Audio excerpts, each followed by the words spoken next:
Yes, peeps. For persons who have blue Grand M or a Motorola G5 Plus phone, the phones that have the chip slot on the side, the dual SIM phone especially does not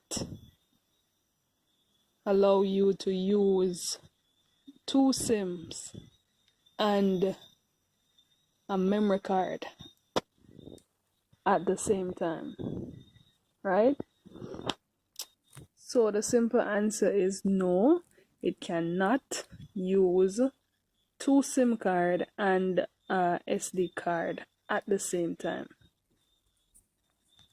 So a phone, SIM phone just like this one, you are not able to use both SIM and the SIM card. It's either the SIM card and one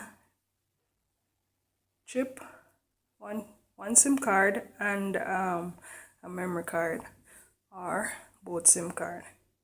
You can't have all three items in the slot.